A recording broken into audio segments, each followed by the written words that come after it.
goody. Christmas time is here again, and it's still just as bloody unbearable as ever. And you know what that means, don't you, boys and girls? Merry Christmas. No, not that, you idiots! It means it's time for 10 more reasons Christmas can...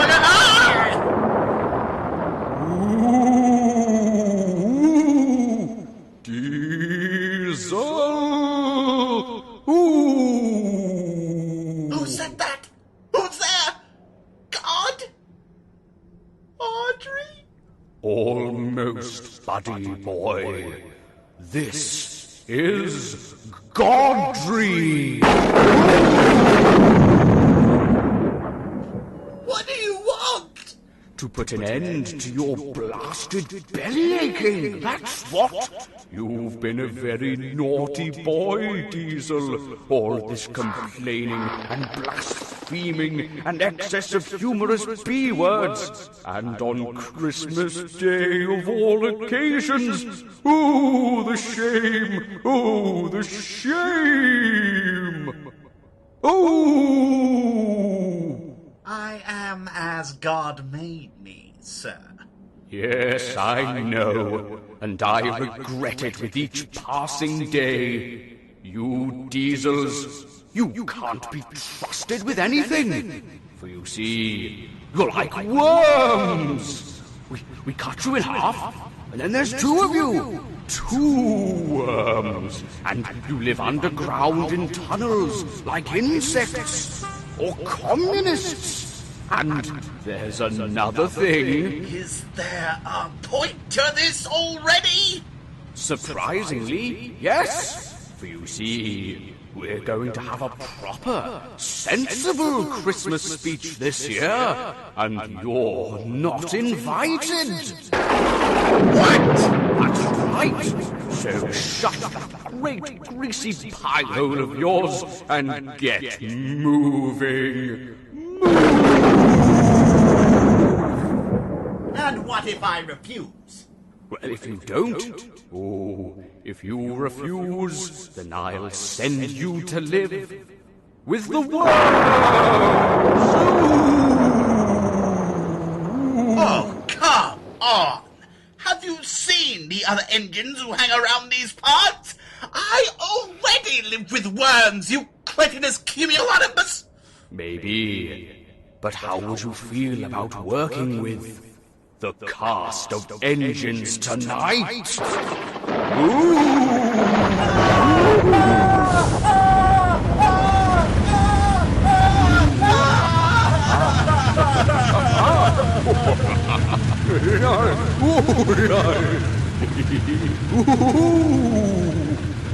You see, it gets them every time. Ooh!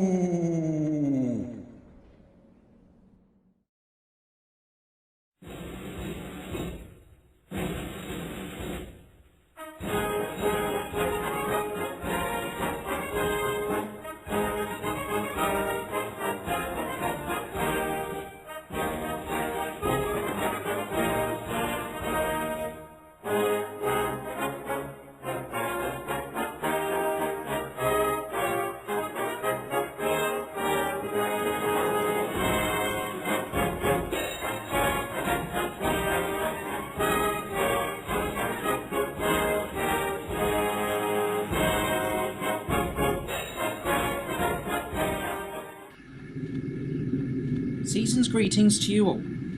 My name is W.P. Allen, but you can call me Alan for short. I was very honoured to be contacted by the controller of your forums and asked to give this year's Christmas speech. Now, originally, I was somewhat worried. Given previous year's superb speeches, I wasn't sure I would be able to live up to the comic relief they gave. It seems as though Christmas has once again reared its ugly head and popped through the chimney of life. Do you see why I hate this time of year so much? Covered in bloody snow! I live in the middle of nowhere during a snowstorm. But that wasn't the worst part. The worst part was... Margaret Thatcher and everything in between. It's nothing more than an excuse for people to throw all sense of shame and decency out the window and dress up their houses like a cheap French tart. Just moved to a retirement home. And if you're only half as hyperactive as I am right now, then you'll love brand spanking new Iron Blue Buzz. It's important that you always wear a snow plow in snowy weather. The only thing worse than Christmas is hearing people argue about whether or not it should actually be called Christmas. Winter holidays, Winterval, holiday season, Hanukkah, Eid al-Adha, Diwali, Holy Day, Kwanzaa, Crazy Kwanzaa, Winter Solstice, Festivus, Blessed Houstivus, Mash Turkey Day, which is of course my own special celebration, of course. bloody cold gift-giving time. Make up your minds, people! So I've decided to simply bunker down by the carriage sheds and tell you why this Christmas is going to be a very special Christmas for us all. It's a special Christmas for the Sodor Island Forums in particular. It's the 10th anniversary of their operation. In the 10 years that the Sodor Island Forums have existed, they've seen the reinvention of the show for which they follow. They have seen the models depart and CGI become the order of the day. But you never hear about what goes into this forum, the people behind it and what they stand for. So I'd like to take this opportunity to pay tribute to some pretty amazing individuals who, without their support, I would not be standing here, well, sitting here, talking to you now. It's a special Christmas for me, for it is the first year that the British Railway Stories has existed in a book format. Tale of the Unnamed Engine was released in the July of 2012, and at the time of writing has sold over 500 ebooks across the Amazon Kindle and Kobo e-reader devices. To say I am thrilled at the level of the support is an understatement. I was only telling Sir Ralph yesterday how happy we were to read the reviews rolling in. He is being something of a Christmas Scrooge, however. He's rather miffed that the first book he appears in portrays him in such a bad light. But Sir Ralph, I said, that's what you were like in those days. Remember the time that you derailed at King's Cross, and I took your train instead of you? You spent the next year calling me names and generally being very stuffy. You were a proper mean streak, I said to him. Well, of course, Sir Ralph likes to remember things very differently. And where would I be without Stephen? The plucky Holden B12 has always been there for me, recounting our histories and helping us reach a wider audience. The locomotive on which he is based has returned to steam at long last and has already given many miles in service in Norfolk along his old stamping ground. Needless to say, old 8572 is performing magnificently and is tucked away for the winter, awaiting its call to duty when the snows fall and the spring returns. Of course, I speak for and to those of a railway persuasion. 2012 has proven to be a great year for those British railway stories that we enjoy. In June, we had RailFest at York, where engines of all generations, designs, designations, groupings and colour were assembled for one of the biggest railway events of the year. Then there was the rebuilding of the Gloucester-Warwickshire line after such a long period out of service following the disaster that shook them. A truly happy ending after all the hard graft the staff and volunteers have ploughed in. The repatriation of the quarry huntlets from North America after so many decades away is also notable, and I'm sure the sight of them travelling through the Welsh countryside made a lot of enthusiasts smile. Sir Ralph was particularly elated to find that two of his A4 brothers, Dominion of Canada and Dwight D. Eisenhower, had returned to British shores. Back where they belong, he told me, if only for a while. And of course, we've seen the return to steam of some notable locomotives, both steam, diesel and electric, and the 10th anniversary of this forum, a pleasant corner of our shared interests and passion.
2012 has been a particularly great year for the British people and instilled a greater sense of national pride across the land.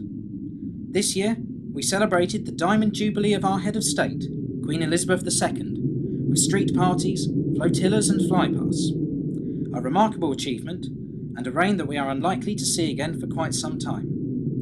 The royal family remains a cultural phenomenon which unites the British people across all creeds, colours and backgrounds. We've also seen the extent of Britain's sporting achievement this year when London hosted the Olympic Games. Truly, the highest echelons of British sporting achievement, where we took 29 gold medals and were third behind the United States and China in the leaderboards. There was a spirit of patriotism and determination that burned greater with every medal, gold, silver or bronze, bringing the people of this land together that share in a single identity. Quite possibly the highlight for the nation was seeing Andrew Murray bringing home the gold after his defeat at Wimbledon, and then going on to win his first Grand Slam, proving that anything is possible if you plough enough grit and determination into making it happen. Something we can all appreciate and learn from. But sadly, 2012 hasn't always been wonderful. This year has seen the discontinuation of the Dandy comic, a British institution of over 75 years which published its final print edition in December, and is now confined to the realms of the internet. Similarly, an international institution, the Encyclopaedia Britannica, has finally ended its print edition after nearly 250 years. We have lost many heroes of the railway preservation movement in the last year.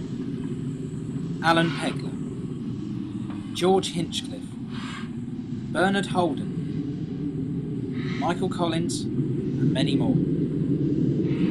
The future of railway preservation depends on future generations learning from these heroes of our movement, and from their mistakes too, and making sure that the flame burns brighter still for years to come.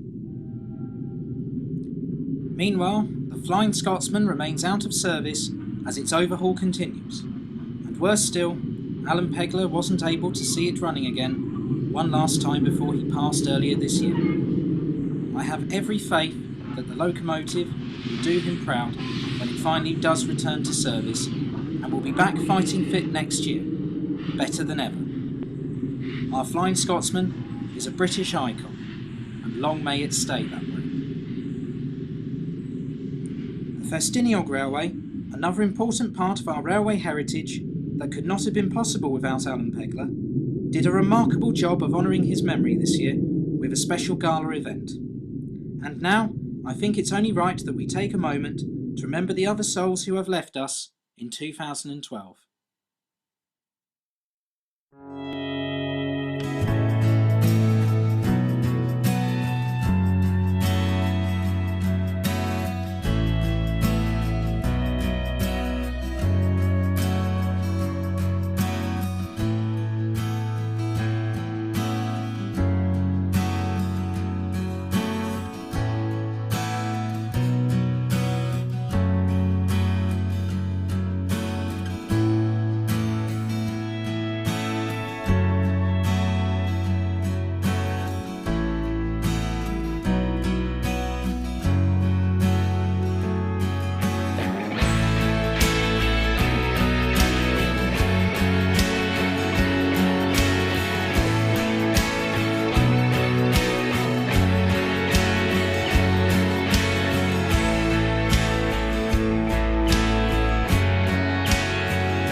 If anything, 2012 has given us all a reason to be thankful in in one way or another, no matter what our nationality, colour, creed or religion.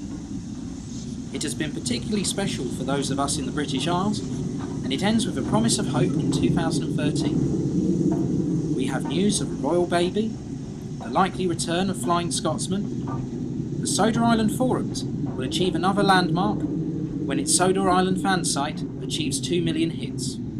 And the British Railway Stories will continue its development with 2 new books and a launch into a print edition. In this past year, we have been inspired by the courage and hope we have seen in so many ways in Great Britain and around the world. We have seen that it's in hardship that we find great strength from our families. It is in adversity that new friendships are forged. And it's in a crisis that communities break down barriers and bind together to help one another. This British identity, epitomised not by our place of birth or our bloodlines, but in our shared identity. Our identity can be found in a flag, symbol for our individualism. It can be found in a lion roaring on high, our passion for this green and pleasant land, from the moors of Scotland to the mountains of Wales, the coast of Ireland, and the dark satanic mills of England. We have seen difficult times and tragedy, whether it is in death or natural disaster, but the good and honest people of this land continue to rise to the challenges they face daily, and do so in a resolutely British manner. The world is going through difficult times too, and we must not forget, whatever our personal allegiances, that we are one nation, but part of a greater whole. When we are tasked with helping others, we must rise to the challenge and never falter, whatever obstacles are placed in our way. I wish you all a very happy Christmas.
Worms! Worms! Ooh. Jesus Christ. Oi, you leave my boy out of this. Ooh! Worms! Ooh! Bah!